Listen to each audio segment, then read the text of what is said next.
Good morning, everyone.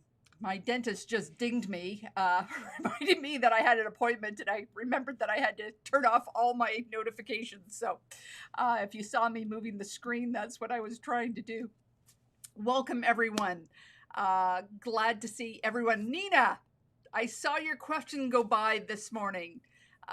Glad you're here. I'll make sure that Brandy posts your question in the chat. Boy, Michelle from Brisbane, glad you're here. Joanne,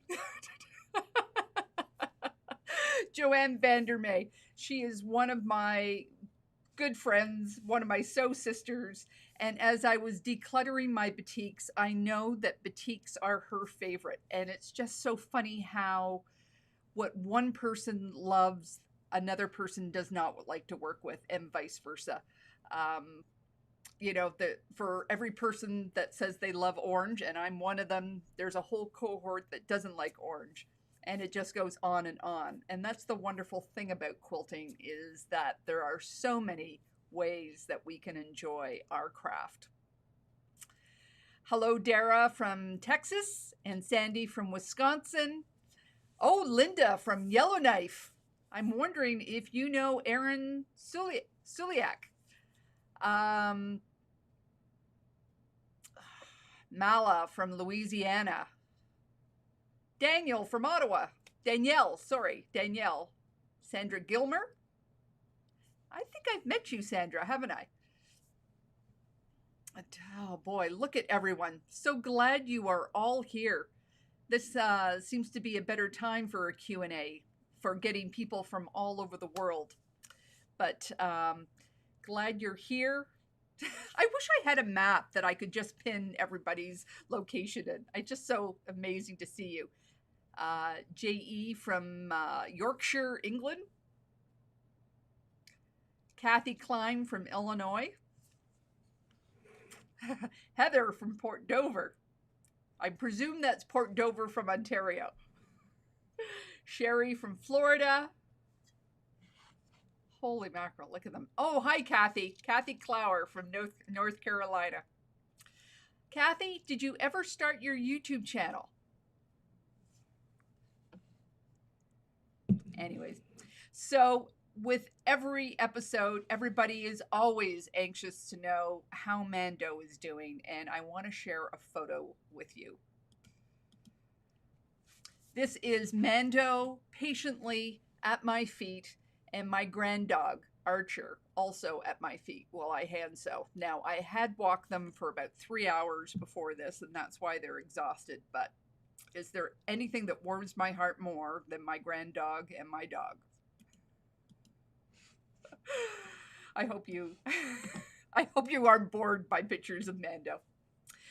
So I'm going to start off with Sue France, and she has asked that she has a wool pressing mat that fits her big ironing board. And one, should the mat be covered while using it? And she's been using it au naturel. Can she use steam when pressing on them? And this is mostly to tack down applique. She loves the results with the mat, and she wants it to last. Wool pressing mats are quite lovely. One, I like the fact that you can basically iron anywhere. You can iron on top of a table, you can take it to a counter. But the real trick with ironing mats is you don't use steam. Steam, it's a natural fiber, and with the lanolin inside it, it traps it, and the steam can actually go through the mat down into the surface below. So if you're working on a table or you're working on something delicate, like a floor, that steam's going to go down and damage what's underneath. And it also will cause it to smell and stain and discolor over time. So what you want to do is you just want to get a spritz water bottle, and just anytime you need steam, just spritz the water over top of your fabric, and then use a hot iron, and that will save your ironing mat. Now, if it goes slightly brown, it's not damaged. You could put a piece of muslin there, but then you're putting something between you and the wool pressing mat and the benefit that it's giving you. So I wouldn't bother. You've got two sides to use on them, so use it and use it and use it, and when you want to, flip it over and then use it from the other side. But I do like wool. I don't have a wool pressing mat on my main ironing board in my sewing room, but I have 3 or 4 of them. I have one here in the one here right by my long arm, which I press things on. I've got one on my small space sewing hack, a smaller one, and I have a square one in my travel kit. So, and I actually have a very small one back in my sewing room if I ever have to go somewhere and just tack something down. I've got that. Yeah, I used to use it as a mouse pad, but I found a better use for it. So, Sam Smith has asked, when using a really good ironing technique and finger pressing, how do you stop your fingers from getting burnt?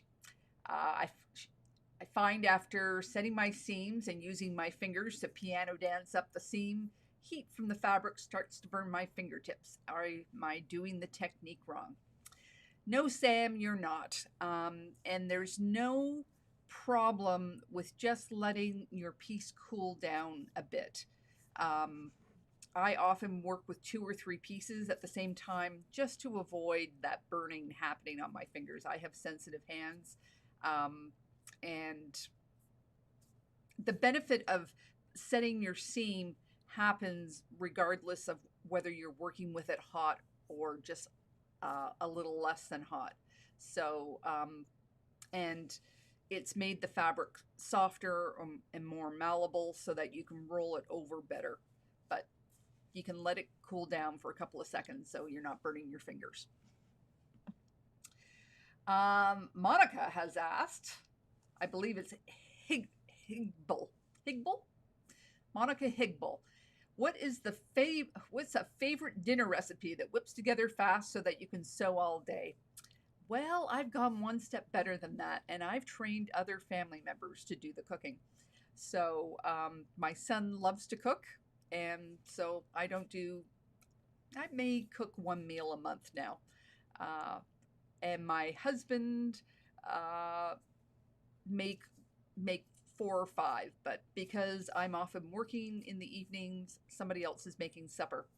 But when back in the day when I used to make all the meals, I loved my crock pot, and I loved my what do you call it? Instapot. I would make meals in that. So I think the trick is to prepare them ahead of time. So when you're making 1 crock pot recipe, you're actually making 2, and you're putting 1 in the freezer so that it's easier to take out and do.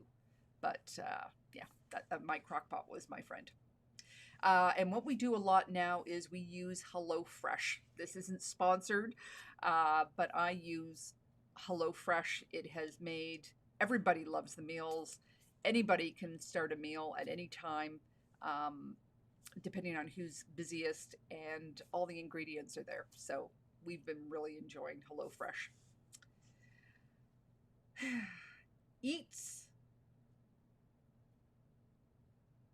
I think it's Eat So Run. Eat So Run 2. I accidentally put 2 rotary blades on, and now it's jammed up with flannel fluff. How do I get it apart without slashing yourself? Well, I think we've all done this at one point or another. 2 blades have gone together, and it's not until you start cutting that you realize that they're stuck. And it is really tricky to get them apart, especially because they're nice and sharp when you first put them on. I would take them off the rotary blade, and then it's highly problematic that you're going to lose one of your blades just because you do have to get something in to wedge it. I would start with a sturdy pin, not a lightweight one, but one that's really strong, like a corsage pin or something, and just get 2 or 3 of them wiggled under there. You might consider putting on a glove so you're not cut by the sharp edge. And sometimes you get yourself into such a pickle that you just have to abandon them. So I know a lot of you have said that they're expensive. I've advised you to buy them in bulk when they're less expensive, but it's better to throw out the rotary blades than slash your hand and end up in the emergency room. So even when you buy them in bulk, they often come attached together, and you just have to be careful before you put them on that you've only got one. And when they're sticky, it's tough. You've got to be careful. You've got to be slow and methodical to make sure that you do it without an accident. It's not something that you should rush. Can Aussie Mom has asked, will I ever do a quilt along with one of my patterns? Right at the moment, I don't have a pattern that's suitable for a quilt along. At least I don't think so.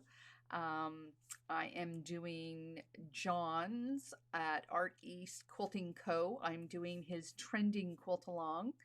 I am going to join Jenny Smith. If you saw her on my Karen's Quilt Circle just before Christmas, we were talking about Liberty Fabrics, and she is starting one called Piecing and Prose, or Prose and Piecing. I forget which one. So it's going to be about a year-long quilt along, and I'm going to be doing that with her. And of course, Angie, Gnome Angel, with her 100 Days, 100 Blocks. I will be joining that one again. So maybe next year I might have all my ducks in line, but not right at the moment. But speaking of 100 Days, 100 Blocks, I would just like to share, I finally got all my blocks together. I went away with a couple of my friends last week, and I had one of my friends has this big design board, and I was able to lay them all out and fill in what I needed to get done. So now all I need to do is put on the sashing. So Deborah Campbell has asked, is buying a quilt kit economically feasible? Why or why not? So they'll often tell you how much fabric is in the kit. Sometimes they don't. Is it economically feasible? I'm going to say yes for a particular group of people. Like, not everybody enjoys cutting fabric the way I enjoy cutting fabric. And for some people, even the planning and figuring out what fabric goes where is not their joy. It doesn't, they would much rather follow the instructions of someone else. So by buying a kit, you've got all those decisions already taken care of. And they will often charge the kit for, sometimes the pattern's included, sometimes the pattern's not, so you always have to check that. But it's usually the price of the fabrics plus a markup, and that's the charge for them to cut it, so into smaller pieces for you. But you can often figure out the yardage and whether it's a good deal or not. And I recommend going to Etsy, because you can find a lot of good quilt kits for designer lines that have already passed and online in various Etsy shops. So if you're looking for a tulip pink from 2 collections ago, take a look on Etsy and you can find those kits there. But my problem is I also am fairly miserly with my fabric. I like to get every square inch out of my fabric. And if you've ever seen my video on my Epic After Quilt, you can see how much extra fabric that they put into those kits sometimes. They want to be generous. They don't want anybody to make a cutting mistake and not be able to recover from it, though I seem to have made that I made a cutting mistake and I chose the one fabric that you couldn't recover from. But I just spliced them together. I didn't worry about buying anything more. But Yeah, so you'll expect a lot of leftovers, which you can do other things with. But I think that they're not a bad deal, again, for people that don't like that planning phase at the beginning. It saves them a lot of time and a lot of grief. For me, not so much. Sue Clark has asked, what tips, tricks, and strategies do you have to help sewers new to quilting choose patterns with accurate instructions? Unfortunately, it's hard to tell which ones are the good ones and which ones are not when you're a new sewer. And I'm going to give you some advice that I probably would not have taken when I was a new sewer. But when you're brand new, you want to stick to squares and rectangles because you're learning so much in your first couple of quilts in how to manage that 1/4 inch seam, how to not stretch your fabric, how to learn to iron them, how to press to the side, how to keep things square, that even doing HSTs can be a bridge too far. Keep small. I was going to do a video with Make Modern magazine just before Christmas about, how to evaluate a pattern for your skills. Unfortunately, I burnt out a bit and I didn't do it, but maybe I should get that back on the front burner. If that's of interest to you, please put that in the chat and maybe I can get that back going. Oh boy, I've got all these. My chat's not moving and people are here. Holy mackerel. All sorts of amazing people here from all over. Terry McMillan, good to see you. John, good to see you again. Oh, the girl with the coffee. I love your tag name.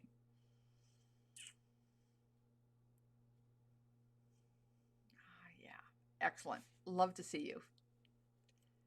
So, Sue Clark has, Donna has asked, I have a jelly roll and it's shedding at the pink edge. How do you stop it? If you're just talking about all that fluff or like dander coming off it, just take a lint brush and give it a couple of good wipes. You can also kind of swirl it onto a sticky like cloth, or a damp cloth can take some off. But the problem with precuts is they shed a lot, and you don't want to be picking out the pinking itself, because then you're actually going into your fabric. But a lint brush will go a long way to getting rid of that fluff. Velma Kennedy, I live in Texas, but my daughter lives in Canada. I want to make her a quilt. What is the warmest batting? Do I need to use double batting? Can it still be long darn if I use 2 battings? Go to Hobbs Batting. If you go to my interview with Stephanie Hackney from Hobbs Batting, there's a link in that video to a Hobbs Batting chart. And you go through and you ask different questions, and it will tell you the right type of batting for the right place. Now, if she's dealing with minus 40-degree temperatures on a year in, year out basis, yes, I would go with the double batting, but that also makes a heavier quilt. So, depending on what she wants. But with the exception of just one quilt, all my quilts have been single batting. I've used various 100% cotton battings. I like a nice thick loft, so I'm always looking for the thickest I can possibly get. But that's me and my family. So, but I do have nice lightweight ones that we use in the summertime, and of course some you take outside. So not everything has to be double batted. Nancy Cox, love that you're here. Love that you're here. I want to do quilting with rulers on my domestic machine. Can you do that moving the quilt vertically through the machine instead of side to side? I have a 10-inch opening on my machine. A domestic machine, more than a long arm, wants to go one direction. It wants your fabric to be coming from the front to the back, because you just get into flexing of the needle and a couple of things. But if you're going at a slow pace, it shouldn't be too much of an issue. Just side to side. I know some people actually do long arming, not long arming, they do quilting on their domestic machine from the side. Like they actually have the machine tilted sideways, just so that they have a little bit more movement on it. But I think what you're asking is totally doable. Just again, try to keep the motion of the quilt going through instead of, yeah, you're pushing the quilt through, you're not pulling it towards you. Or at least the majority of the motion should be pushed away from you instead of pulling towards you. Somebody has asked, what is the quilt behind me? This is my farmer's wife quilt. It's based on the 1920s book. One of my very first quilts that I did, my first quilt that I did with the colors that I liked. I look back at it and I was pretty venturesome with my quilting. I've got feathers on the side, and I took it. There was supposed to be some cornerstones in the middle, but I took those out because I thought the quilt was busy enough the way it was. People often ask me about the book.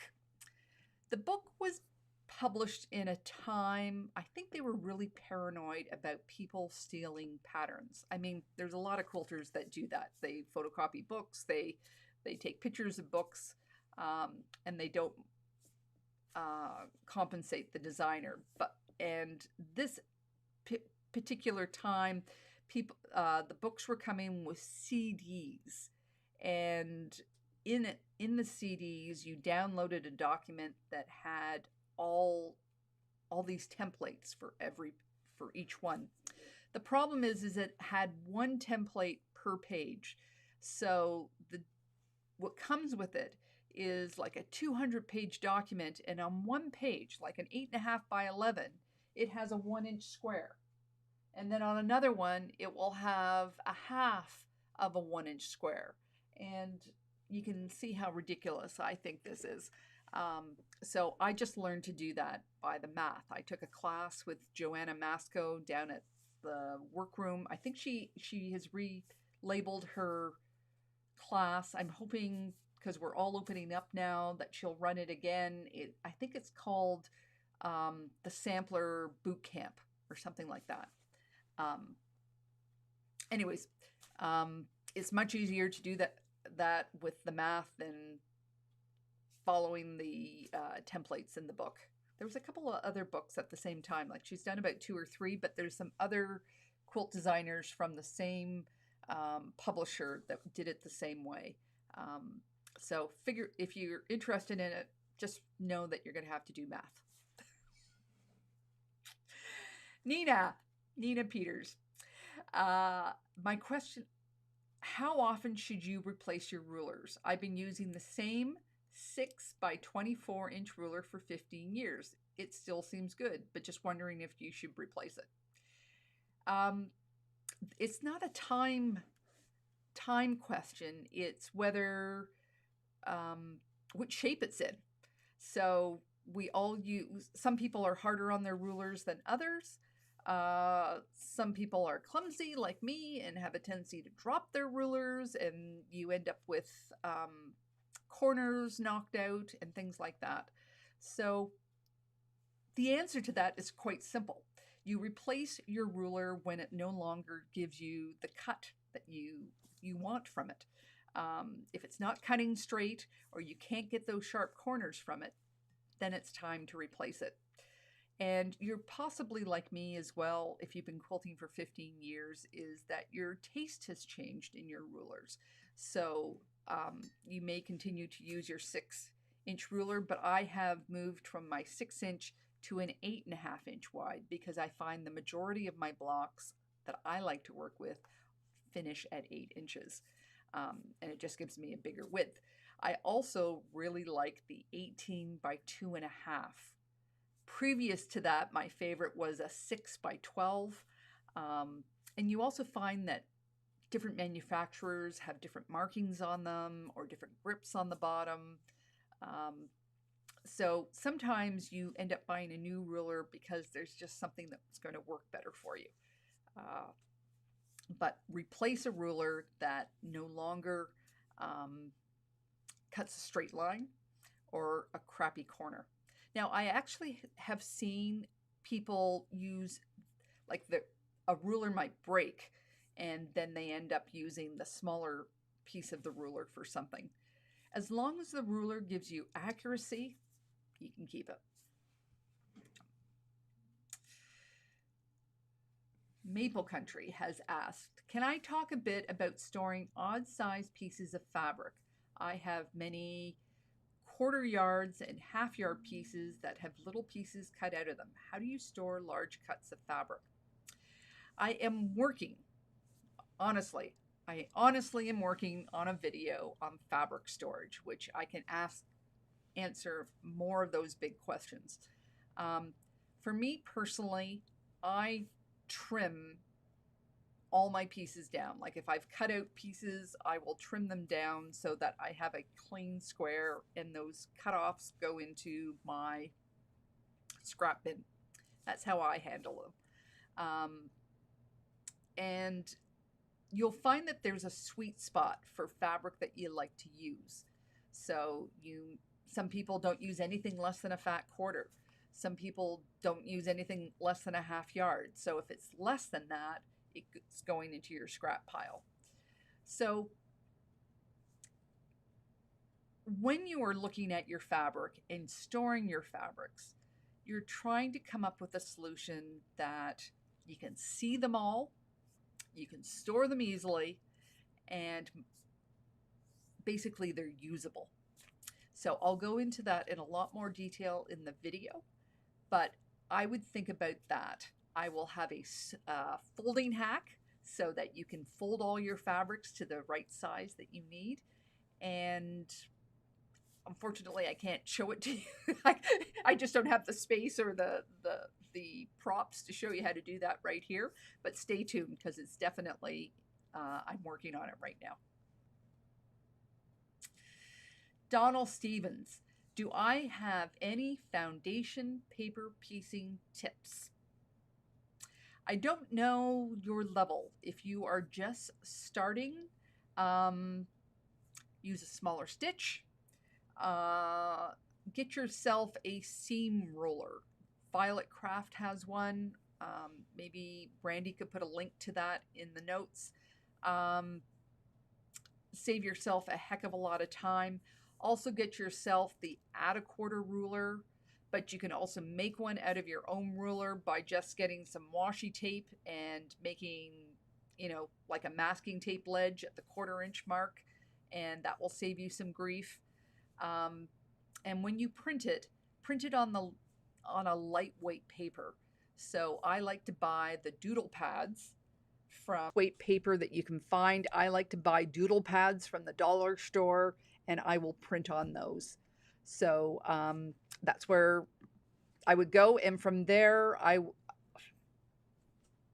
not this month, maybe next month or the month after, I will do a video on paper piecing. Yeah. Jackie Heaney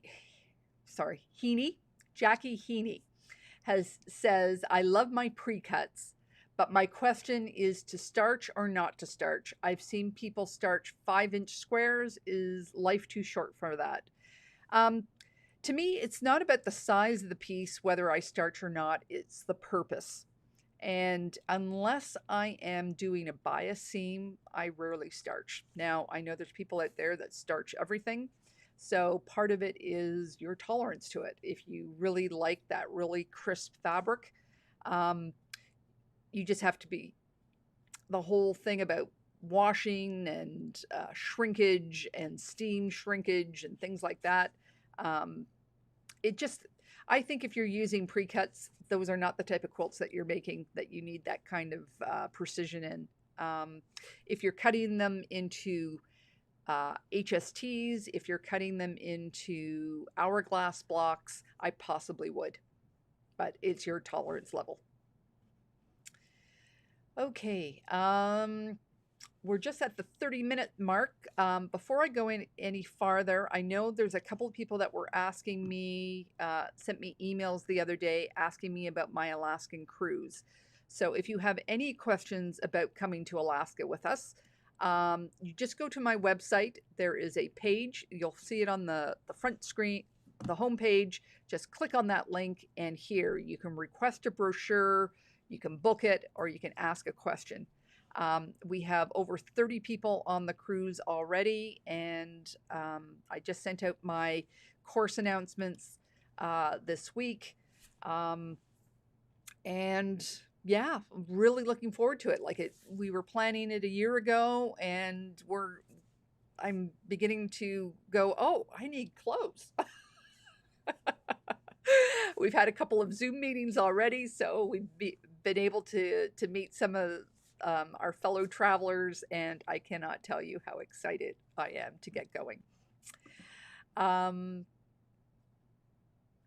Elizabeth White has asked, she's curious. In a prior video, I mentioned that I am done with my crumb strips. Do I have a pattern in mind of what quilt I'm going to make? Yes, and it is on my short list to do. My next one I'm going to do is my 100 days, 100 blocks, 100 blocks, 100 days quilt. Forget which way it goes. The one that you just saw. And then right after that, I'm doing my crumb quilt. So stay tuned. There'll be a video about it. Rose Jensen has asked, what do I use the studio space for? I originally, way back in 2019, when we closed our business and we're moving into something new, my husband thought that he would be, well, one, we just had so much stuff. It had to go someplace. After being in business for 30 years, you just can't get rid of all of it at once. So we downsized into this smaller location, and we had an idea that my son would have a Warhammer school, and I would do classes here, and my husband would have his shop in the back. Well, I don't need to explain what happened in the last couple of years. Everybody has lived through it, and life has just taken a really different turn. So the whole classroom idea is out, but this is truly my studio. So I do my long arming here. I do all my editing here. And I'm going to be taking my son's last remaining corner of this room and turning that into a set. I still will do my sewing and piecing at home, but I'm just going to get the set out of my bedroom and bring it here. That girl with the coffee, I love that tag. She's trying to motivate herself to work on a quilt. I only have space for one at a time, but now I am bored of the fabric. Any tips? Well, there's the 30-minute timer technique, which I've said many, many times. Work in it in bursts.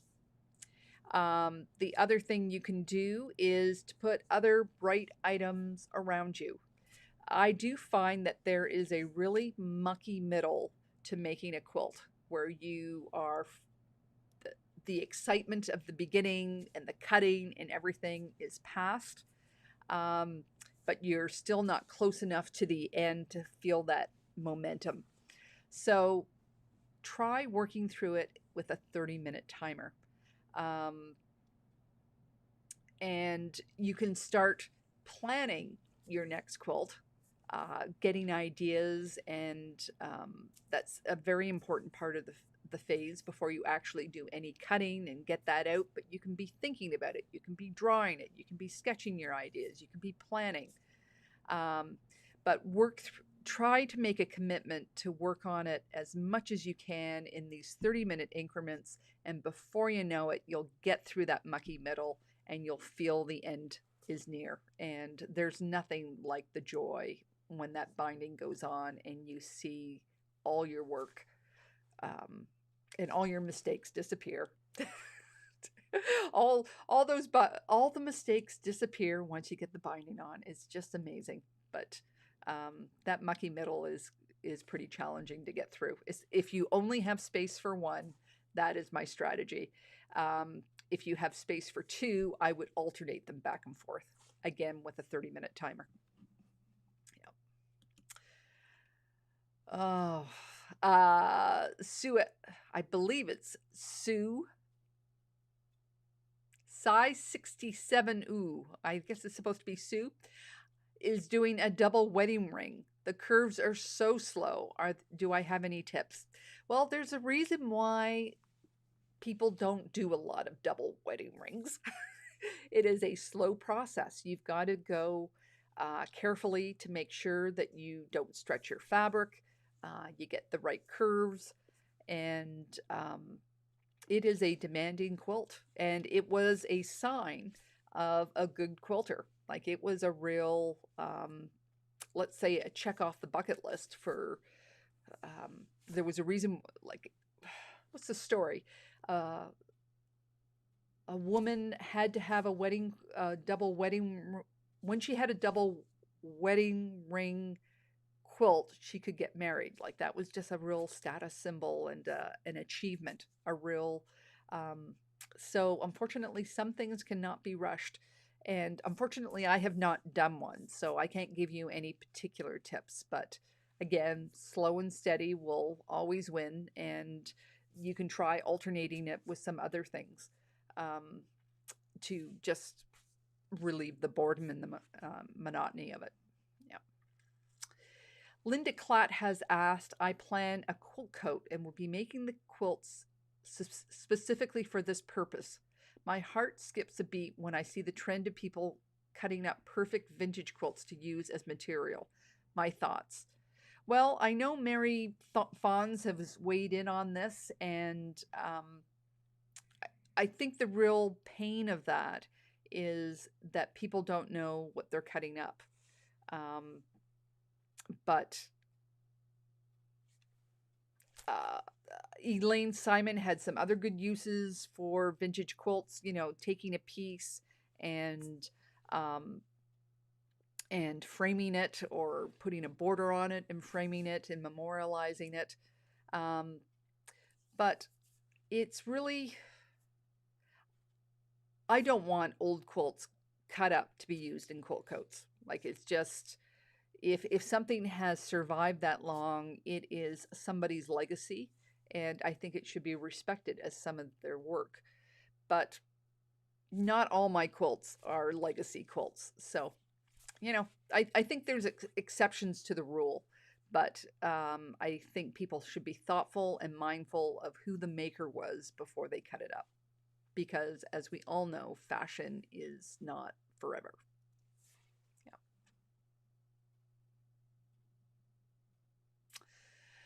Raven Smoke Dancers asks, why would rotary blades, new ones that have actually been sitting in the case, lose oil, and does it hurt the blades if that happens? Even though you don't see the oil, there's more than likely still oil there. It's just very thin. And if you don't see any rust, well, different blades are different types. So some are titanium, some are carbon steel, some are stainless steel. So stainless steel, it definitely won't be a problem. Carbon steel, there is an issue with rusting, but I have never seen a rusted rotary blade out of the box. So I think you'll be fine. I think you'll be fine. And I mean, what we're trying to avoid is a dull blade. You know, you've got a surface. I don't have a rotary blade right here, but we see the side surface of it. That's where we see most of the oil, but that's not the important part of the rotary blade. It's that very, very fine point on the outer edge, and that's what we've got to look at. Okay, we're at 42 minutes now. Okay, I've got a chance for a couple more questions. Somebody's asked, where can I get my mug? I actually tagged it to the beginning of the conversation at the beginning. So this is an older version of it. It's slightly bigger, but on the front it has the logo, and on the back it has Eat the Frog First. Can't get these larger 20-ounce mugs anymore, but I believe they're 15-ounce, and there's a link at the top of the chat or on my homepage if you're interested in getting one of the mugs. I have several, C has asked, I have several rectangle rulers from Creative Grids, but the numbers are driving me crazy. Too expensive to replace. Any tips for using them? I know the feeling. Sometimes you look down and you think you're measuring right, and you've got it totally reversed. For those that don't know, Creative Grids have, so on two sides, it has black dots, and the numbers are on the even increments. So they're on 1, 2, 3, 4. And on the other two sides, they're on the half mark, and they're normally in, I believe they're in white on all the rulers, and they go 1/2 inch, 1.5, 2.5, 3.5. So you might consider changing the color. I know with a lot of my blocks, I put a dot, like a red dot. Some I've done with a sticky dot, some I've done with a dot of nail polish, just so I'm always got my eye oriented in the right corner. And that's what I would do. Just get your eye focused in the right spot. Do whatever color grabs your attention, whether it be a yellow dot or an orange dot or a little sticker with a ladybug on it, anything like that, and just put it in the corner, and that should attract your eye to the right corner. Deb Bratt asks, do I still like my long arm? I certainly do. I took a lesson with Tracy at Whirls and Swirls a couple of months ago, and specifically I was asking her to challenge me with tension issues. So we went through a number of different scenarios of, like, I would turn my back and she would do something to the machine and I had to correct it. And that has done a world of good for my confidence with the tension. And if you've watched today's video, you'll know that I've just plowed through a ton of quilts, and yes, I am enjoying it. I've been enjoying embracing the threads. I thought I really like the pre-wound bobbins. I didn't think I was going to go there, but I find that they're a great time saver, and really enjoy using them. And the other surprise is I really enjoy doing pantographs. I don't know why I thought they were a cheat at the beginning. I thought I was never going to use them, and then there were a couple of projects came up and I started using them. And again, Tracy at Whirls and Swirls has this wonderful video on how to use them, how to line them up properly, how to line up your quilt, how to stand and posture and everything. And I really found that has made a huge difference. So when I was with my friends the other day, she had just bought this great big pile and I got some extra ones. So I'm really looking forward to doing some more pantographs. Yeah.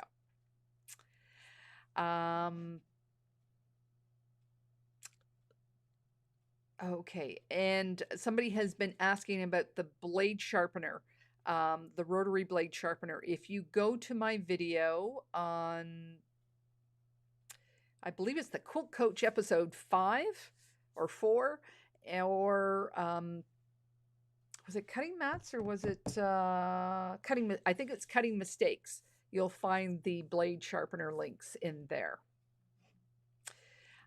Sherry Basso has asked me my thoughts on fabric glue for hexies. So I have my hexie kit that I take a lot of places with me, and I hand-based my hexagons. I don't have any hand-based ones in here because I just cleared it out. But I like to do that because this is what this project is for. This is to keep my hands busy, and hand basting does that.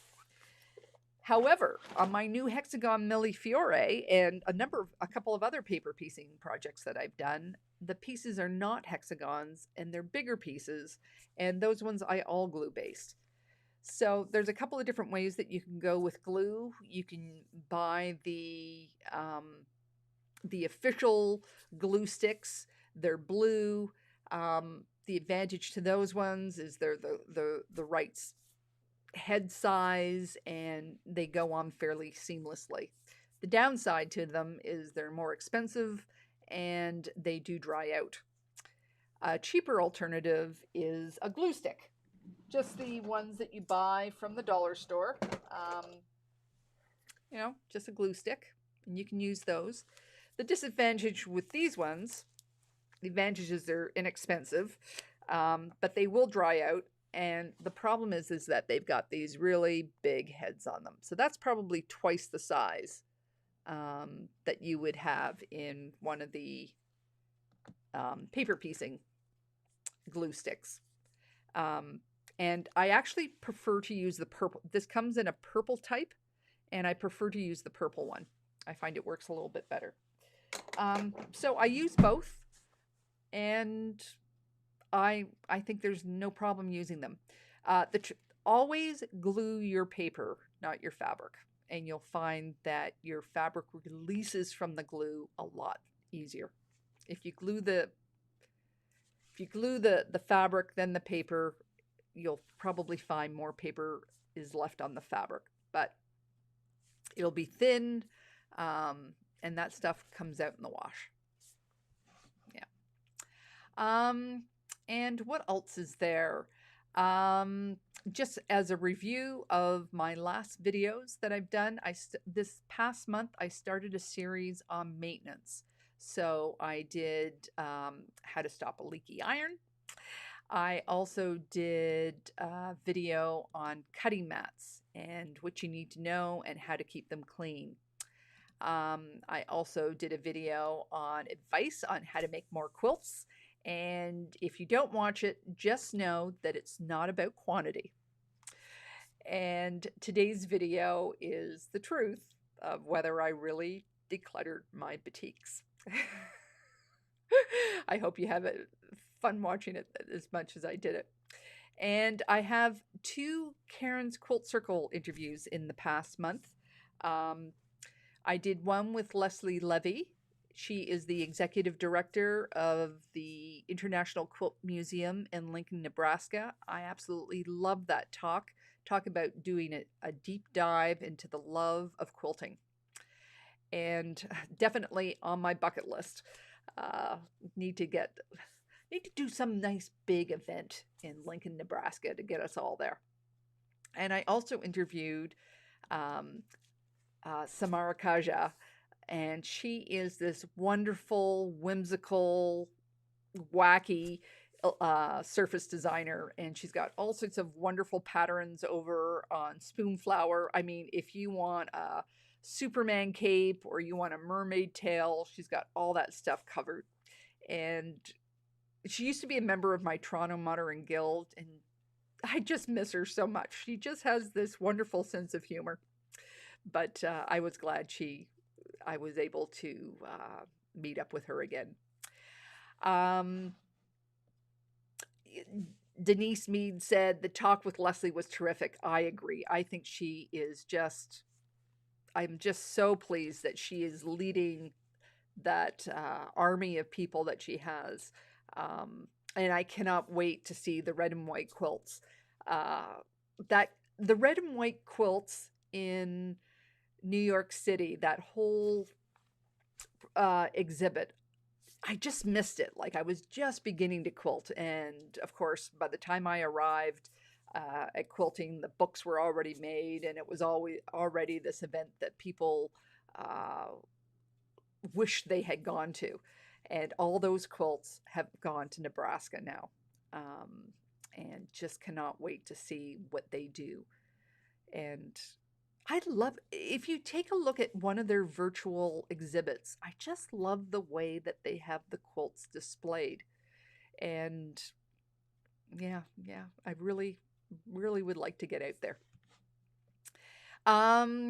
What's next? My next Q&A is tentatively scheduled for Tuesday, April 5th. Stay tuned to this BAT channel for any updates on it. And I just want to, for anyone who's part of the quilt crew, I know, I guess we've been going for just a little over 6 months. The quilt crew is done totally on YouTube. And I don't have access to anybody's address, so I can't send them any emails or whatever. But you'll find it if you go to my website, and there's this community tab. And in that community tab, there are this is where I post various things. This is where I post the Zoom link for our Stitch and Chat. Once a month, twice a month, I ask people for a problem, and I choose 2 from them. And I'm just about to put that link back in for this month. So that's how the Karen's Quilts crew works. So yeah, unfortunately, I don't have access to your emails to let you know personally what's going on. So check there. Kathleen, I hope you come to Lincoln. Would love to meet up with you. Well, definitely when I go there, we'll definitely have some kind of meetup. I'll be in touch of where do we go and get coffee and have a sit and chat there. But definitely want to go there. Thank you, everyone, so much for showing up today. It has been lovely to see you all. This will be available to watch. Liza, nice to see you. Bobbin color always matches your backing fabric. I know some people are that way. Angela Walters is that way, always matching the top to the back. But I'm a type of person that if I can use 15 threads, I do. I realize that with my fabrics, and I'm going that way with my threads. So thank you, everyone. It's been lovely seeing you all. And I just want to say thank you for all your support, and go check. I'll put a playlist here for if you want to check out any of the videos that I talked about today. But take care, and I'll see you next time.